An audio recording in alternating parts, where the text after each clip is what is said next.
Many ICE operations are performed while using vehicles that have no identification.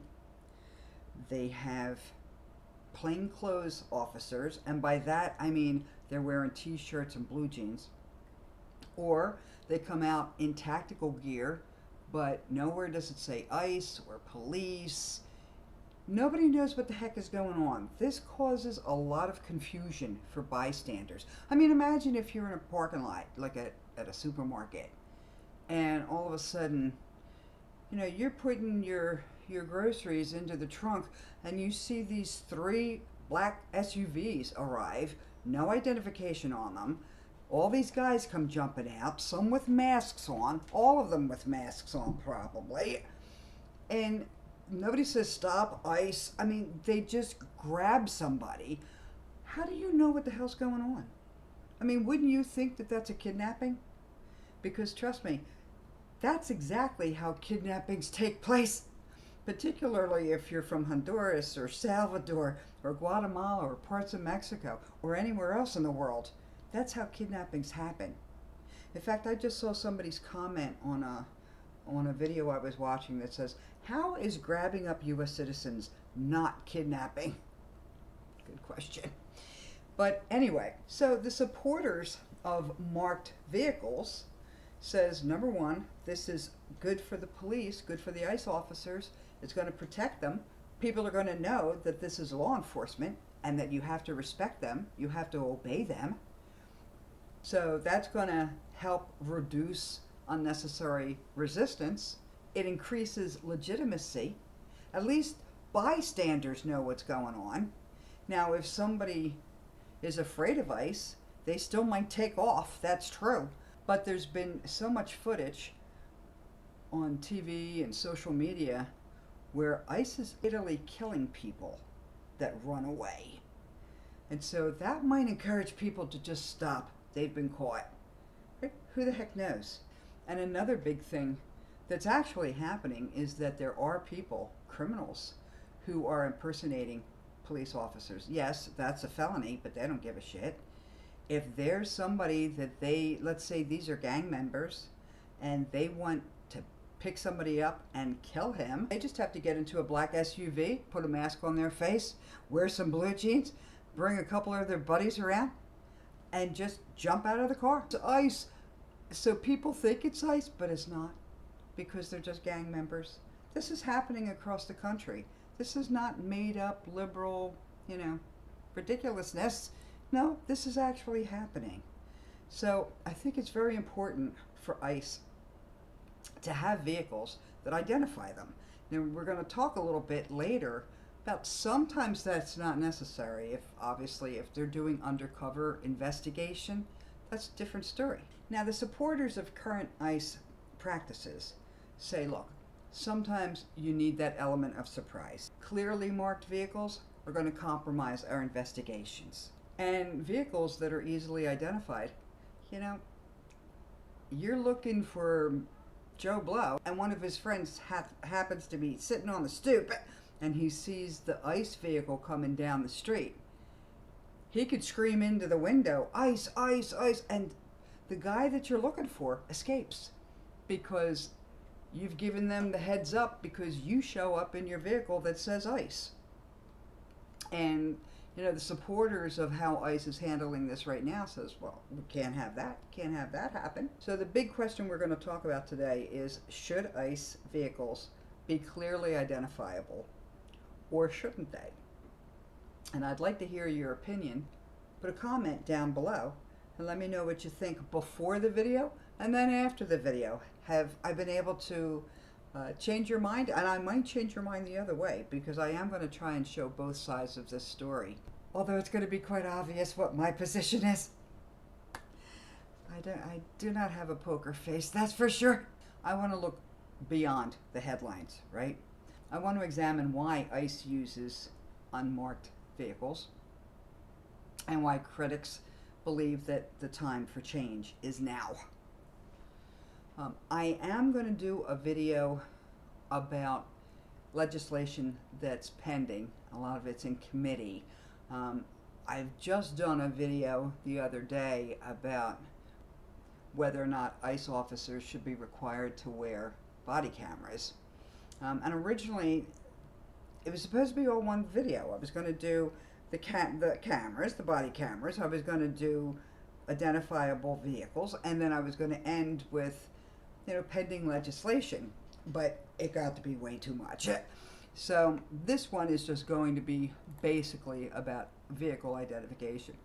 Now look, before we get started, I want to be very clear that this is not about whether or not I think our immigration laws should be enforced, okay? I was an immigration attorney for 40 years before I recently retired, and obviously we need to have immigration laws that are enforced. My concern is about how they're being enforced, and that's what I want to focus on. So, the question is, should immigration officers act like they're undercover investigators? Or should they act like their fellow police officers act, who are obviously identifiable? The cops get out of their car and you can see they got police written on the back of them. You know exactly. Their car says police from whatever township or city or county or whatever. The state troopers, you know that this is law enforcement. So should they behave like actual law enforcement? Or should they act like they're undercover investigators? I don't have a problem with the officers who actually are doing undercover investigations. I don't have a problem with them. That I have no problem with. If you don't want to have your whole cover blown because you've got ICE written all over your vehicle, I have no problem with that. But right now, what ICE is doing is that they're blurring it.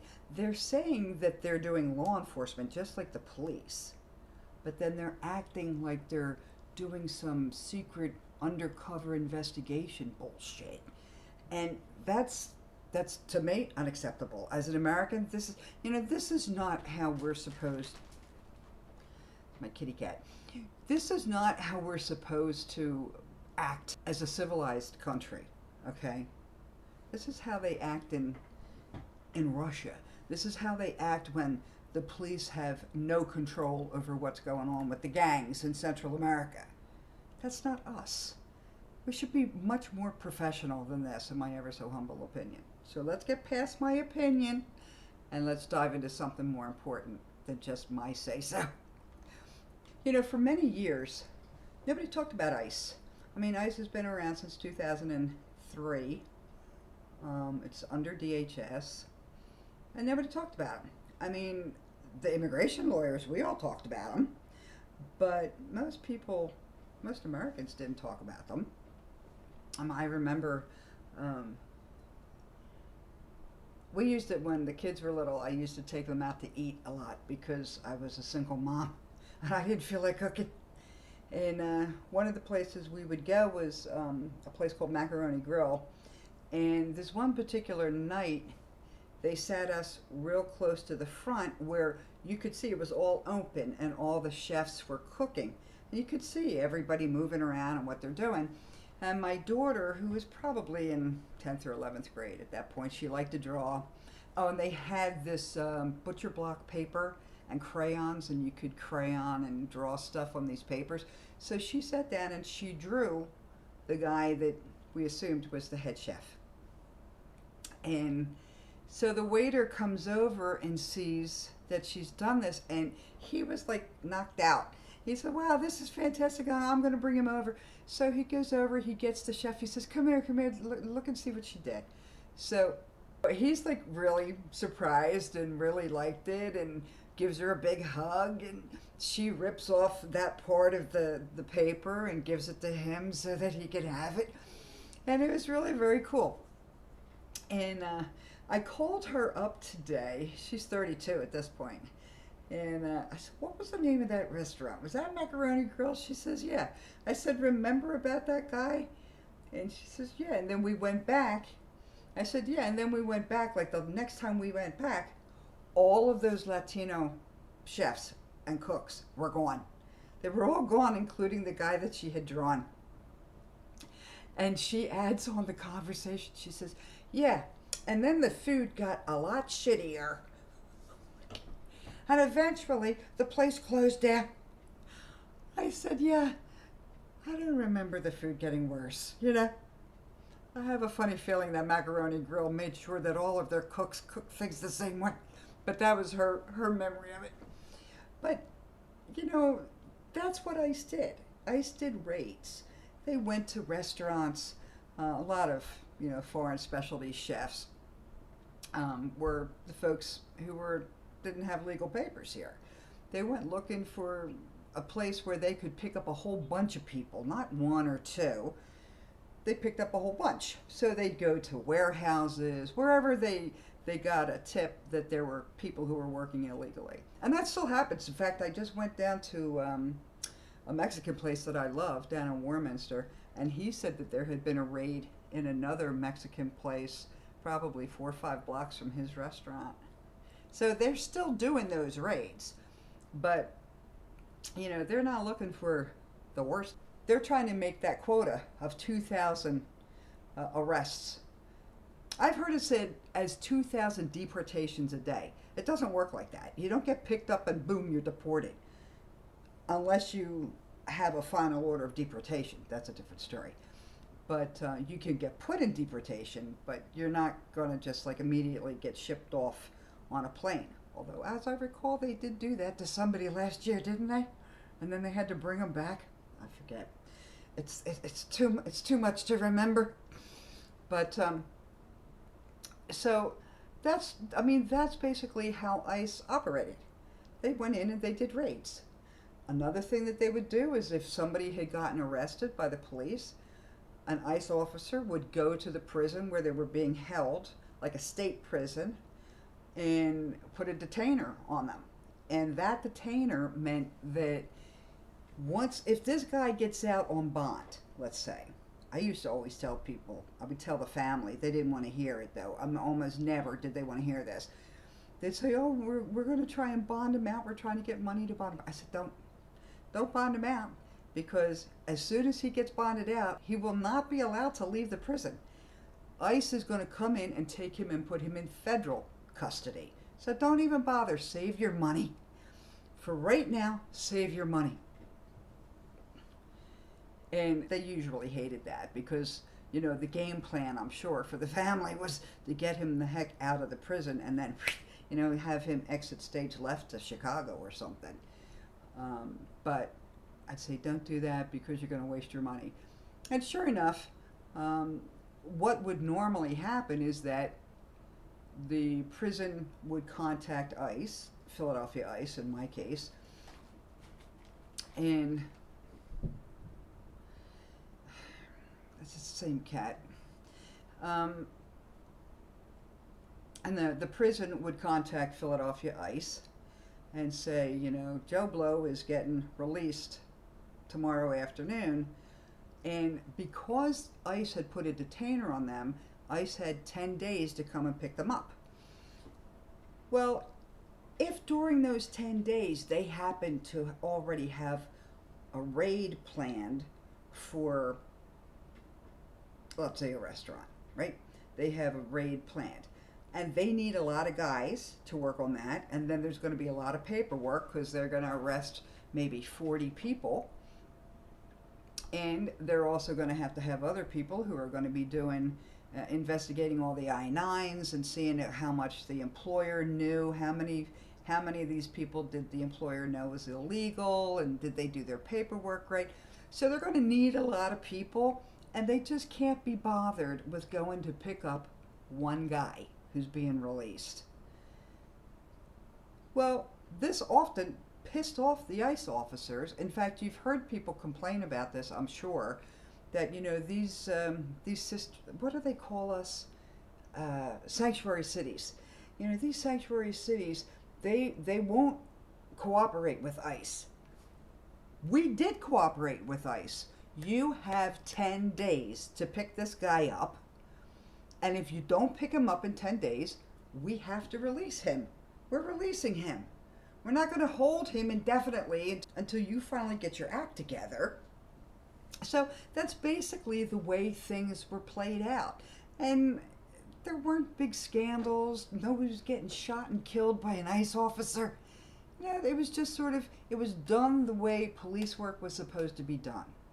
Well, that has all changed, as you are well aware. Now, something else I want to bring to your attention. Most people assume that the only law enforcement that uses unmarked vehicles is ICE, because that's all you're hearing about. But that's not true. The FBI often uses unmarked vehicles. The DEA, the U.S. Marshals. That's another video I'm going to be doing. I've already scripted it. Hit subscribe if you're interested in this kind of stuff. I try to do videos that explain the situation. I'm retired, so I'm not trying to get you to call me up and hire our law office.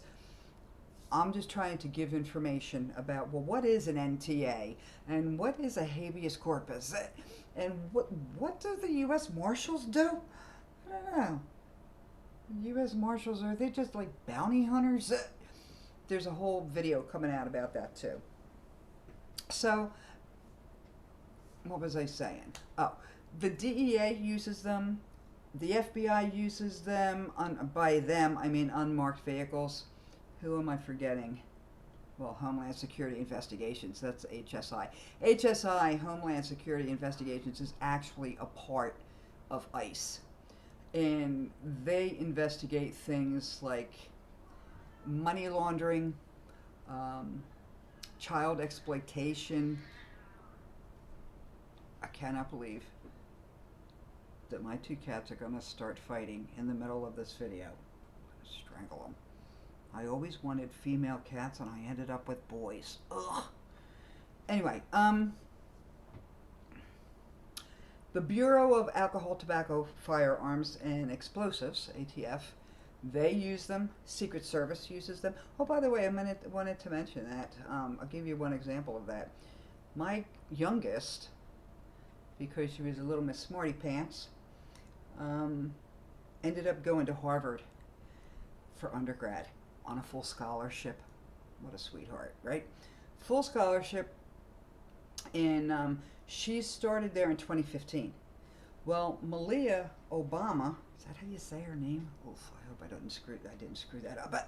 But Malia Obama ended up going to Harvard. She started in 2017. Dev started, what did I say?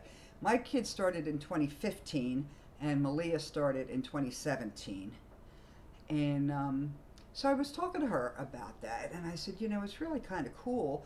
I don't ever see any pictures of her walking around Cambridge, with a boyfriend arm in arm with some guy, or, drunk at a party or something. I never see any pictures of her. And my kid says to me, oh, no, well, you never will. I said, well, why? She says, because we circle the wagons. We don't let people take pictures of her. I'm like, oh. I said, well, there's got to be Secret Service, isn't there? I mean, I would think. I mean, Obama wasn't president anymore, but I'm pretty sure that she has Secret Service around her.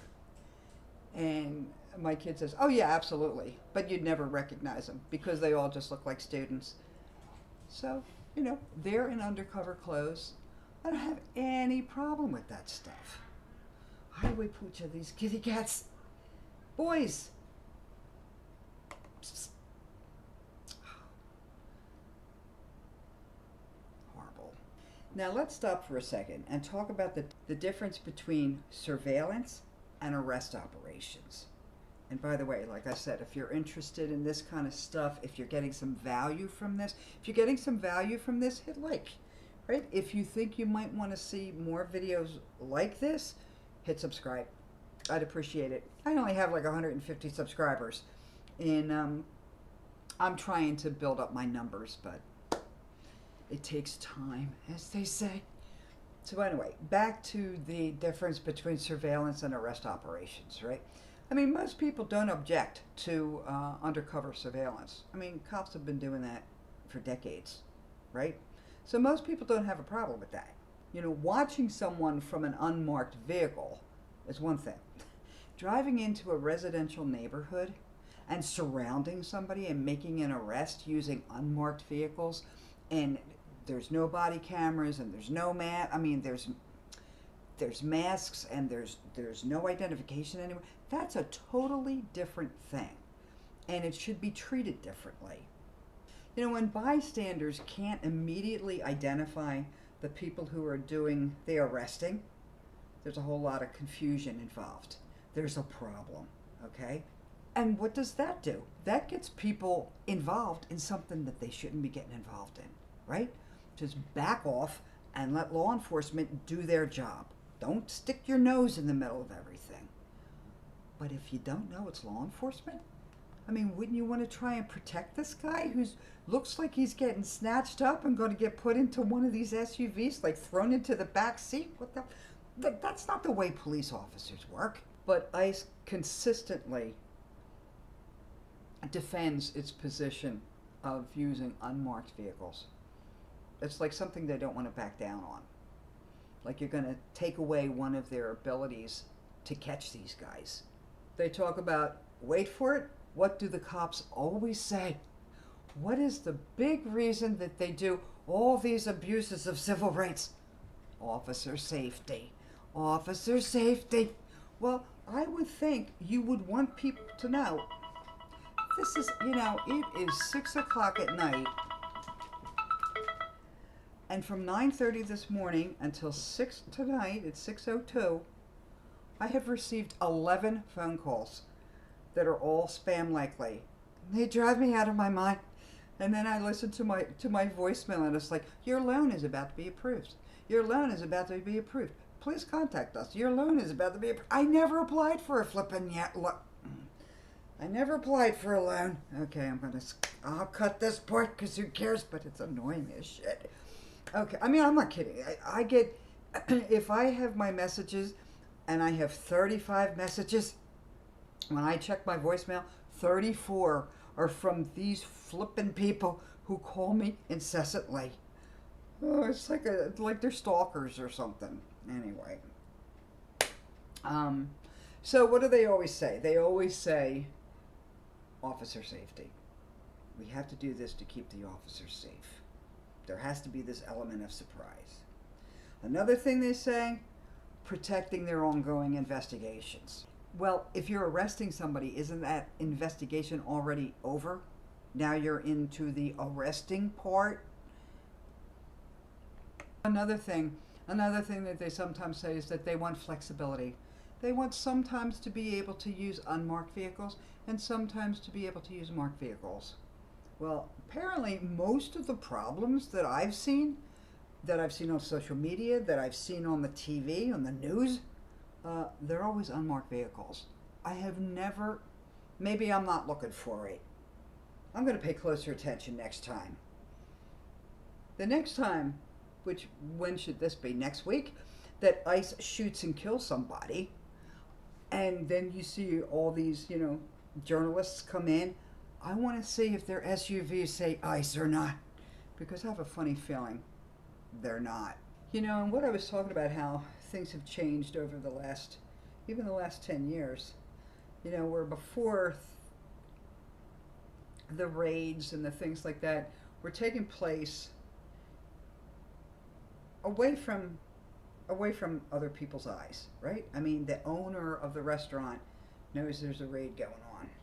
The owner of the warehouse or whatever knows that they're having a problem. But most people didn't know about it. Maybe you heard about it later in the week, that there was an article in the paper that, 63 people were picked up at such and such a place. But generally speaking, it was out of view. That's not what's happening now. And part of this problem, again, I think I mentioned it in the beginning, is that frickin' Stephen Miller, he's saying 2,000 arrests a day. They have a quota to meet. So they're just trying to pick up anybody and everybody. They'll ask questions later, right? And now these arrests are taking place outside of schools, in parks, at apartment complexes. They're right in front of our eyes, and not just, your eyes or my eyes, but the eyes of the people who are in the neighborhood. And all of them have cameras, right? All of them have cameras.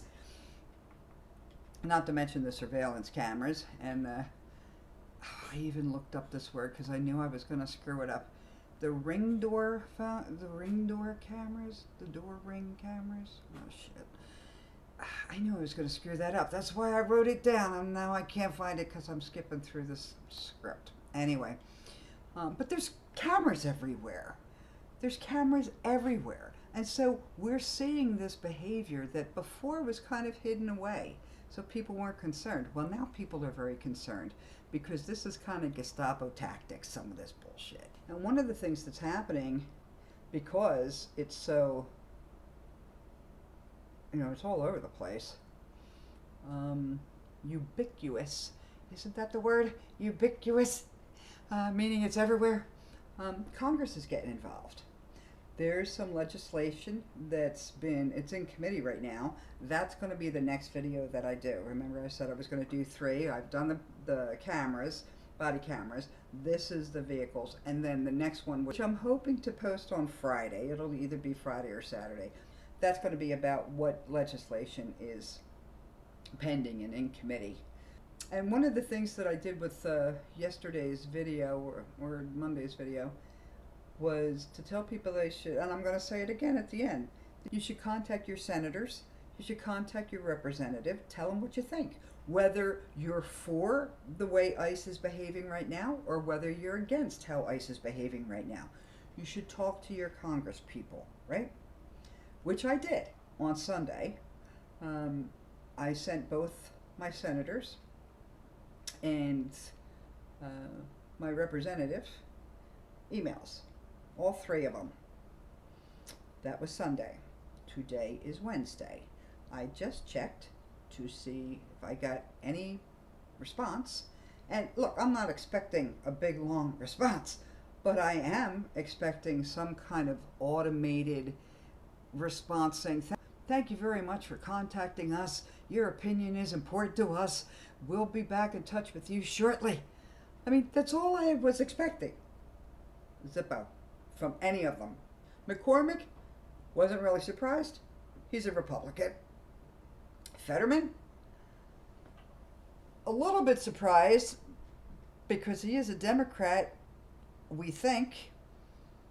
We're not sure if he is anymore or not. We don't know what the hell's going on. I did look up Fetterman's, I said this in the other video, but I looked up on his website. He has a whole thing about going to try and get marijuana legalized across the board. Great. He had stuff up about Iran and he had stuff up about Israel, but nothing about ICE. Now, like I said in the other video, maybe it was there and I didn't see it, but if it's there, it's hidden away in one of these little links. I didn't see it. It certainly wasn't front and center, his position about this.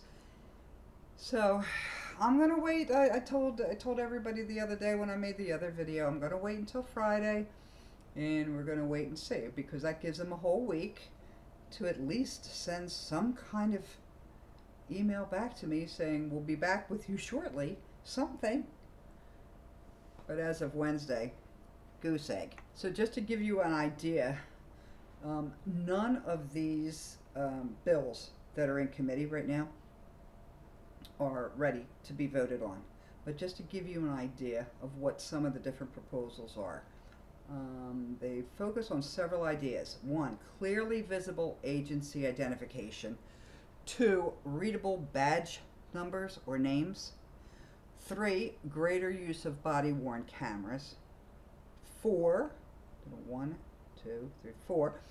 4, better documentation of enforcement operations. I'm not sure what that's supposed to mean. Restrictions, or in some proposals, limits on using unmarked vehicles during routine enforcement actions. The underlying idea is very simple. If the government is exercising its power to detain people, the public should immediately know that the government officials are carrying this out. Not just some private individuals are carrying it out. We should be able to know immediately that this is law enforcement. My position on that is that transparency leads to accountability. Just be honest with us. And it's like these guys can't be honest. I said this in the other video too. They freaking lie all the time. So they try to hide and they try not to let anybody know anything. I remember one of the things that if they were transferring my client, for instance, my client is in Philadelphia, like a Philadelphia prison, and they're going to transfer him to a county prison, and ICE is going to come in and move them. Or no, you know what they used to do? They used to send them out to York. So let's say they're taking them from the Philadelphia prison and they're going to drive them out to York, which is York, Pennsylvania is in the center of the state, and that's where they used to keep all the, there was an immigration court out there, and that's where all of the immigration detainees were kept in York. And they would not tell me. If I called them up, my client would say, I heard that they're moving me on Friday. Can you find out when? And I called ICE and identified myself. I have an entry of appearance. They're supposed to talk to me. And they say, I understand my client's going to be moved to York. I'm assuming that he's going to York because they might have gone to Berks. That was another place that was, they might have been going to Berks, but most of the time they were going to York. So I just want to confirm that he's going to York because the family needs to know, is he going to be in Berks or is he going to be in York? And they refused to tell me. They wouldn't tell me where he was going. They wouldn't tell me what time they were moving him. And it's like this is some little schlep from Tegucigalpa. It's not like it's God, what's the name of?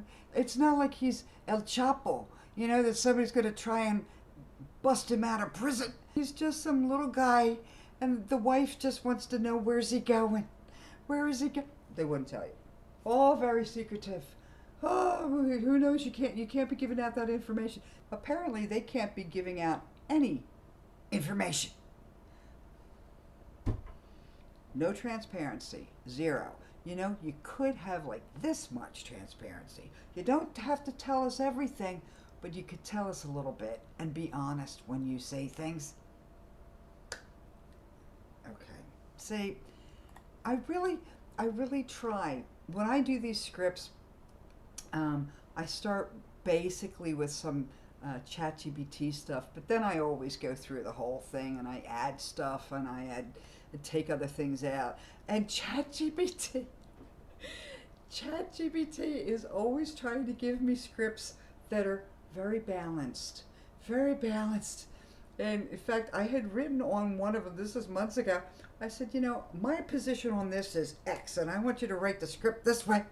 And ChatGPT wrote back to me and said, well, that's really not the most appropriate way to do this. Most people like to see a balance of the two positions. I'm like, what the frick?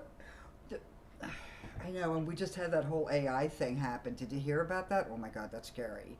Where they had this AI something or other that wasn't supposed to be able to get on the internet, but managed to get on the internet and like screwed up some company's, I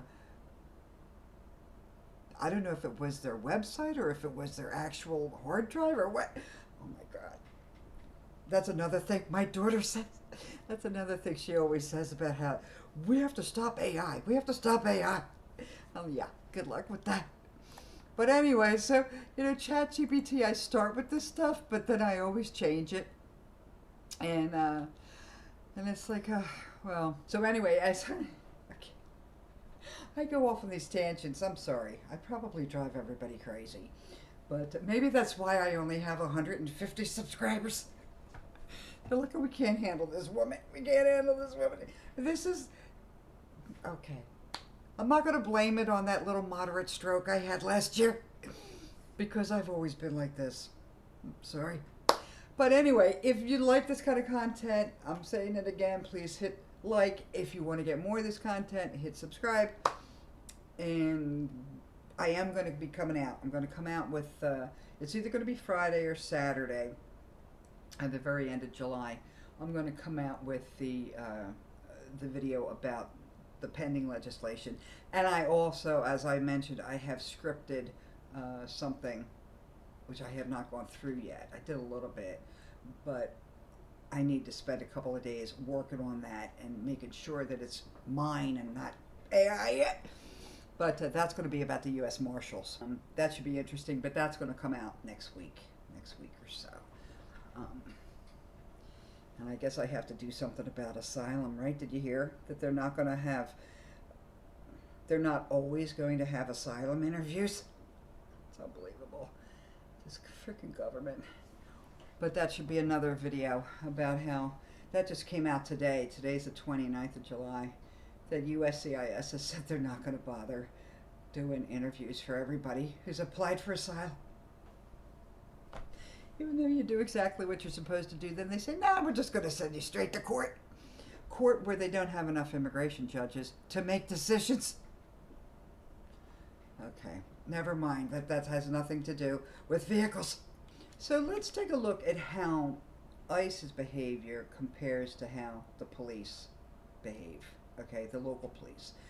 They also use unmarked vehicles sometimes. If they're doing investigations, they're trying to figure where this person lives, they're trying to follow somebody, yeah, they'll use unmarked vehicles, but they also will drive around with marked vehicles. In fact, right on, I think it's 309, sometimes there'll be a police car with the lights on, you know, the red and blues are flashing, and I'll drive past, everybody's driving kind of, 25 miles per hour, and I'll drive past, and there's not even a cop sitting in the car. I don't know where he is. He's off at Wawa someplace getting a coffee. But the whole idea is that you know that there's a police presence and that you need to behave yourself, right? So I totally get it that sometimes the police need to use unmarked cars, but usually they don't have a problem using marked cars because they, in my ever so humble opinion, it's because they want people to know that they are law enforcement and you need to obey. ICE, I don't know. As I said earlier, I think ICE has just blurred those lines. That ICE has blurred those lines by conducting highly visible arrests while still relying heavily on tactics associated with undercover investigations. Well, I said that before.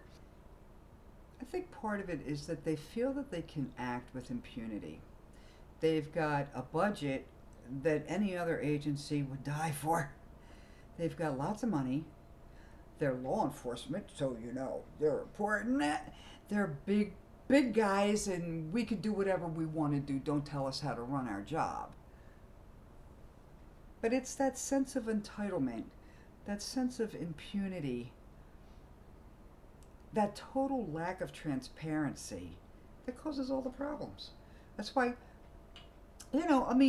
Trump won the election in part because so many Latinos, particularly, if I do say so, particularly male Latinos, switched sides from Democrats and voted for him because they thought he was a macho guy and he's going to get rid of all these bad guys. And then suddenly one of the first things he did that I remember hearing about is the whole Venezuela thing. And a lot of Venezuelans had applied for TPS.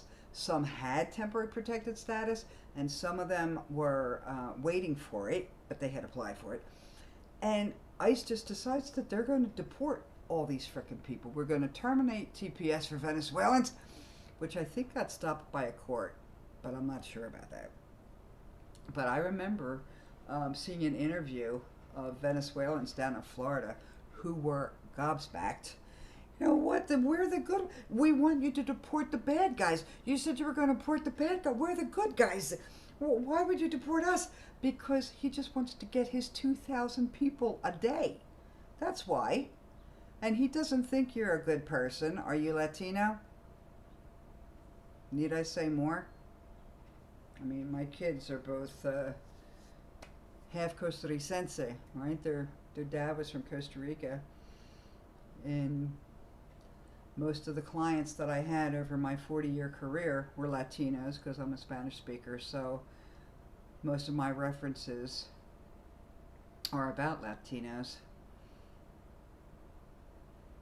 And it really hits me very hard that this frickin' government is so determined to harass, to hurt, to mistreat, to kill Latinos. I mean, it's true of anybody. You know, if this was, hey, look, if they only wanted to get rid of all the Muslims, my heart would go out to them. You know, if they wanted to get rid of all the Jews, which they wouldn't, but if they wanted to get rid of all the Jews, my heart would go out to them. If they focused in, which they have, they focused in on the shithole countries, which are, I think they were referencing African countries, weren't they? I don't think this was actually all third world countries. Could have been.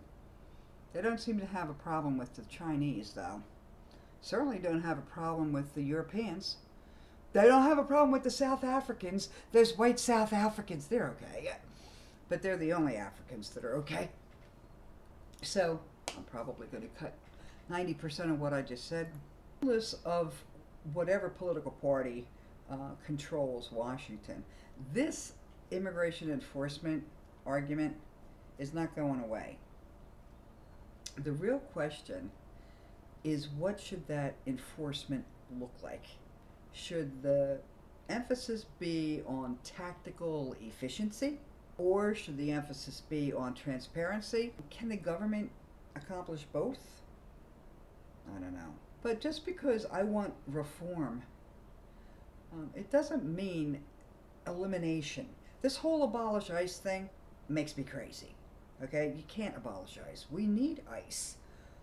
Same thing with defund the police. That also made me nuts. But just because somebody says there should be some reform, it doesn't mean that we don't want the immigration laws enforced.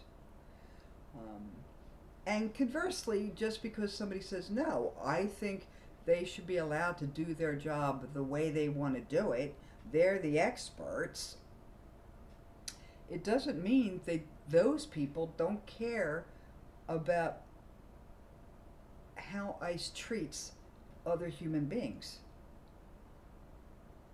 Although, you know, I was listening to, I'm going to leave a link to this video that I watched the other day. Jen Budd was her name, B-U-D-D. She was having, being interviewed by Glenn Kirshner, something like that. She used to be a pretty senior border patrol person, and she is now an immigrant rights activist.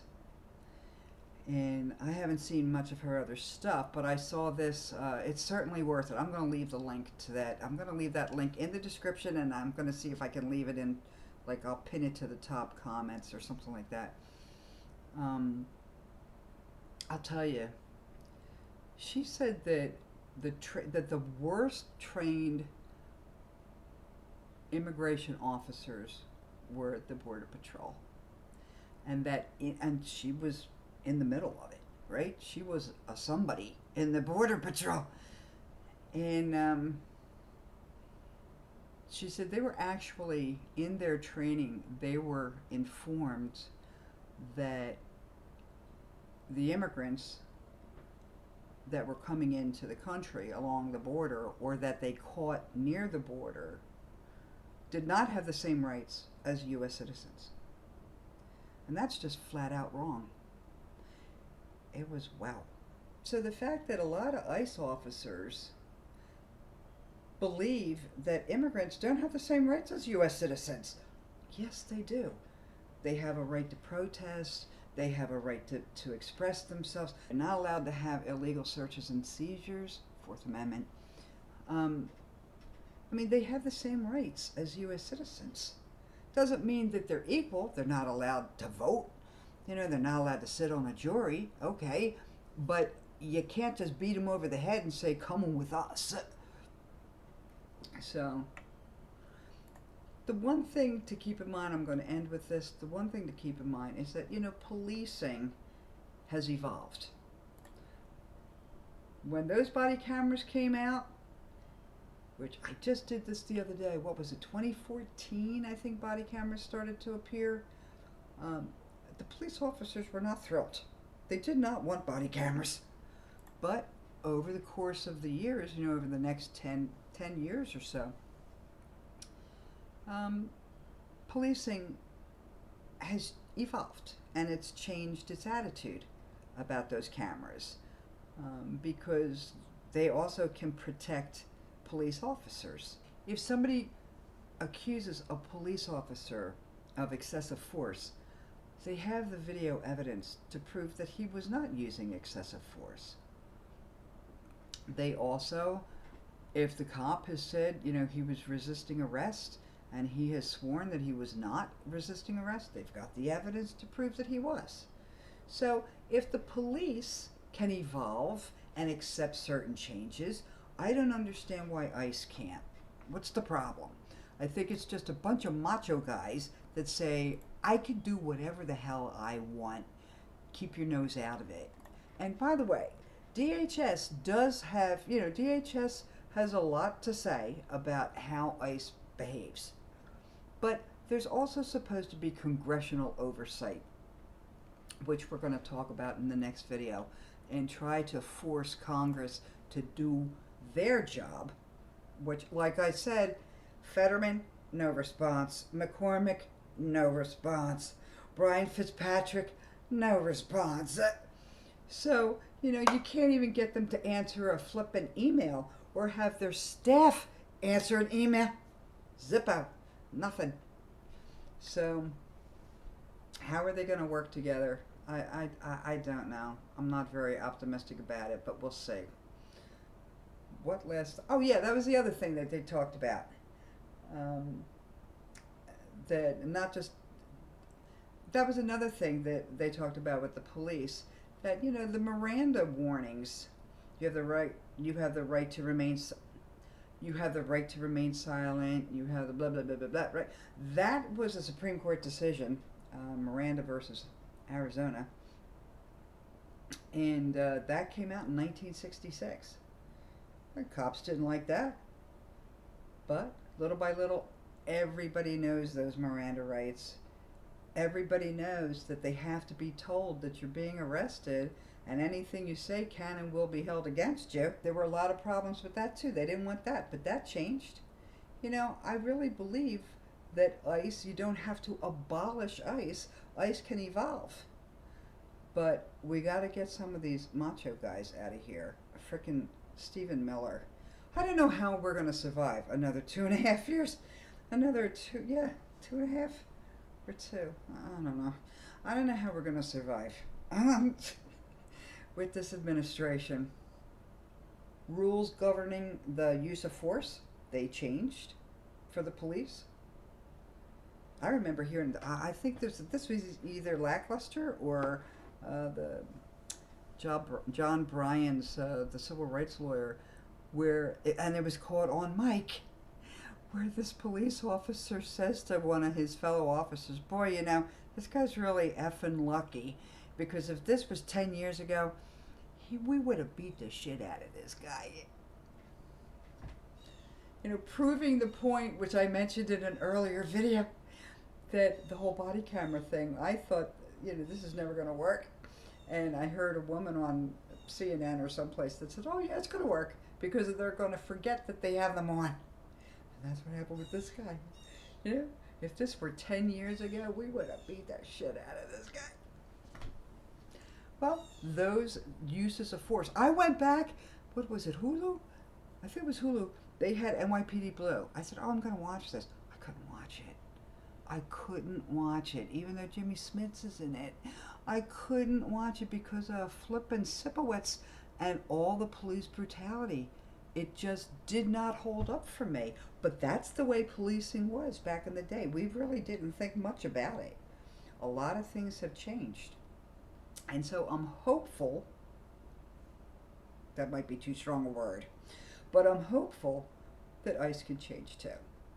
But for ICE to change, these things have to change from the top.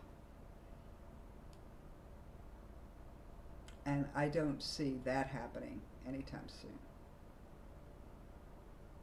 And on that happy note, if you want more of my optimism, please hit subscribe. And hopefully I'll see you in the next video. Bye-bye. Oh, my 11th phone call. See, I'm not kidding. Potential spam. It's not potential, it's spam. Have a good evening. Bye-bye.